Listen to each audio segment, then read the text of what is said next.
Dexter Morgan had been dead once, alive twice, and rebooted for a whole new generation of viewers who never saw the original show air live. Fans had almost 20 years to pick the story apart line by line, looking for cracks the writers maybe didn't mean to leave open. The real question isn't whether Dexter is a good show.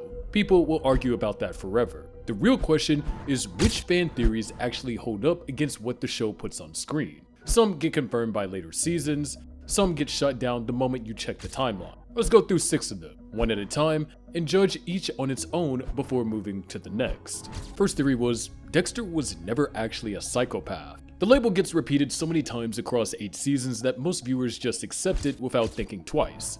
Dexter is a psychopath, full stop, and Harry's code is the only thing keeping him from becoming a monster. But a theory that has circulated for years among fans argue that the label itself might be the wrong one, applied by the wrong people for reasons that had nothing to do with an actual diagnosis. The idea goes like this. Dexter isn't a true psychopath at all. He's a young boy who watched his mother get killed with a chainsaw, and Harry, with help from a child psychologist, Dr. Evelyn Vogel, decided he was a psychopath and raised him to believe it, when what he actually needed was real treatment for trauma. That distinction mattered, because a genuine psychopath, by the clinical definition most people are familiar with, doesn't experience guilt, attachment, or hesitation. Dexter shows all 3, over and over across every season. He hesitates before killing his own brother Brian, even after learning exactly what Brian did. He refuses to touch people close to him even when they would technically fit his code, like Hannah McKay. He grieves Rita's death in a way that looks nothing like indifference. He forms real bonds with Deborah and his son Harrison later on. None of that lines up with the label he's carried since childhood, and the show never really explains that contradiction away. It just keeps happening, season after season, almost like the writers themselves weren't sure which version of Dexter they were telling. What makes the theory harder to dismiss is something the show confirms directly rather than something fans invented. Harry and Dr. Vogel built the code together as a deliberate system meant to control Dexter's violent impulses, rather than Dexter discovering some natural code of his own. Vogel is a neuropsychiatrist who built her entire career around studying and shaping children who show psychopathic traits, which means the diagnosis Dexter grew up believing came from 2 adults who each had their own theories to prove, not from any kind of neutral clinical process. Vogel had every reason to want her theory to succeed, and Harry had every reason to want a label that let him keep the boy he had already grown to love. This theory holds up better than most fan theories usually do, because the emotional evidence is right there in the show every season.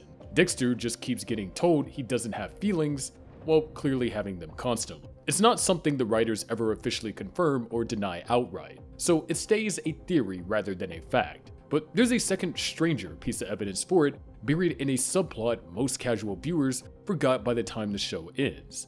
And it has to do with the fact that Dexter wasn't the only child Vogel and Harry's method was ever tried on, and it doesn't exactly make the method look reliable. The second theory is that Vogel's other son suggests that Dexter wasn't a guaranteed success.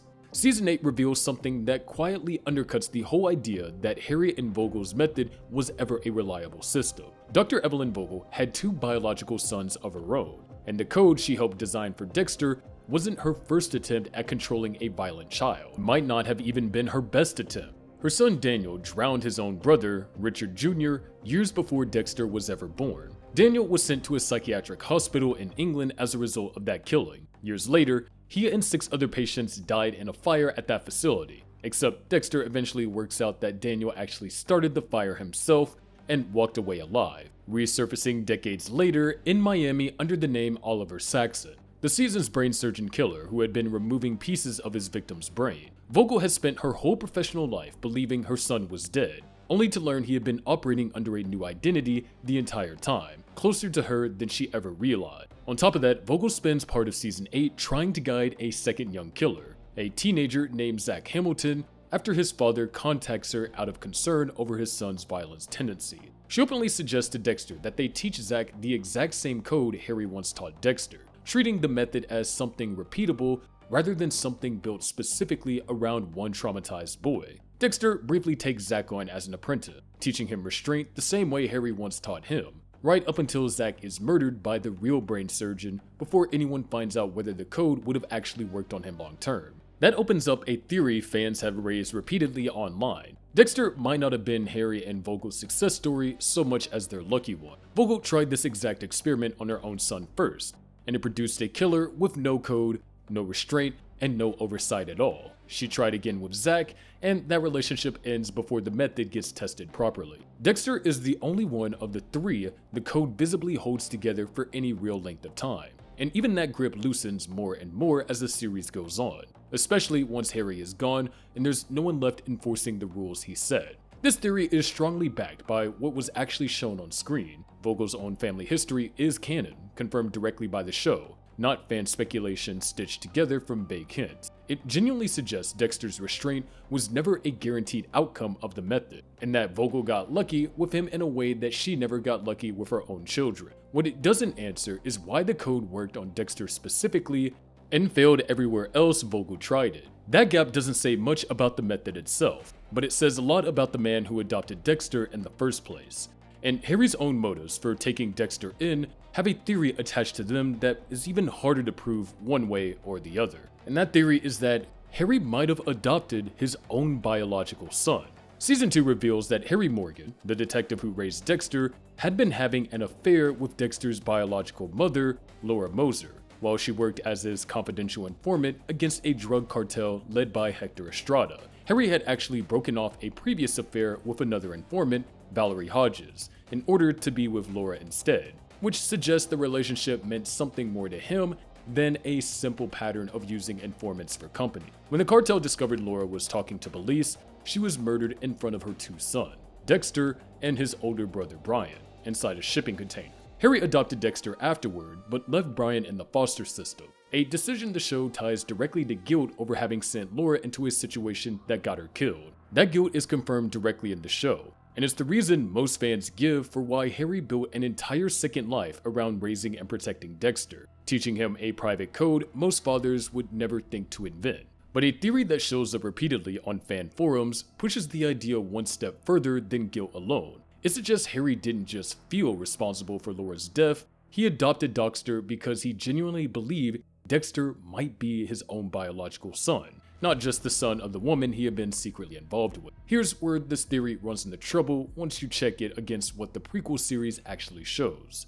Dexter Original Sin depicts the affair between Harry and Laura beginning after Harry had already formed an early bond with Laura's sons as young children, during the period when he first recruited her as an informant. That timeline makes a secret paternity angle far less likely than the theory assumed, since Harry's connection to Dexter as a small child predates the romantic relationship with Laura rather than growing out of it. What actually drove Harry's decision, based on everything confirmed so far, looks more like a mix of guilt over Laura's death and a father's attachment to a boy he had already grown close to months before she died, rather than a hidden blood tie nobody in the show ever directly raises. This is a fun theory, and it's easy to see why fans want there to be an even bigger secret buried under Harry's decision. But it's the shakiest theory on this list once you line it up against the timeline the show has actually given us across two different series now. The guilt is real, the affair is real. The secret biological son part isn't backed by anything Original Sin has shown so far, and the prequel had every opportunity to plant that twist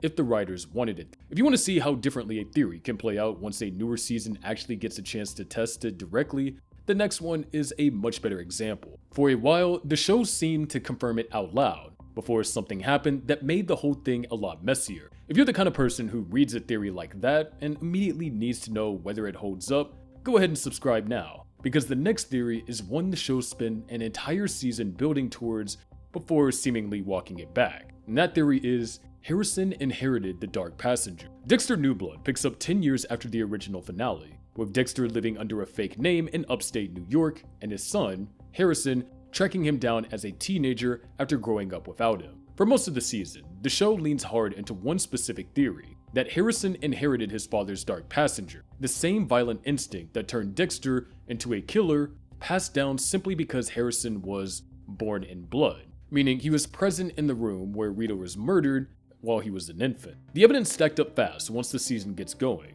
In episode 4, Harrison claims a bully classmate named Ethan stabbed him after Ethan revealed plans for a school shooting. Dexter's own bloodstain pattern analysis tells a different story. Harrison actually attacked Ethan from behind and stabbed him afterward to cover his own tracks. Investigators also find a straight razor among Harrison's belongings, the same type of weapon used by the Trinity Killer to murder women in the bathtub years earlier, which Dexter takes as proof his son shares his darkness rather than simple teenage rage. By the finale, Dexter openly tells Harrison he was born in blood and starts teaching him the code directly, convinced that hiding the truth any longer would put both of them in more danger than confronting it head on. Then Dexter kills Harrison's wrestling coach and mentor, Sergeant Logan, in a bid to avoid extradition and the death penalty, and Harrison responds by turning a hunting rifle on his own father rather than letting him keep killing. Dexter talks his son through pulling the trigger, tells him he did good, and dies in the snow. The show frames it as Harrison finally accepting what he is, echoing a letter Dexter had written years earlier saying he'd need to die so his son could live.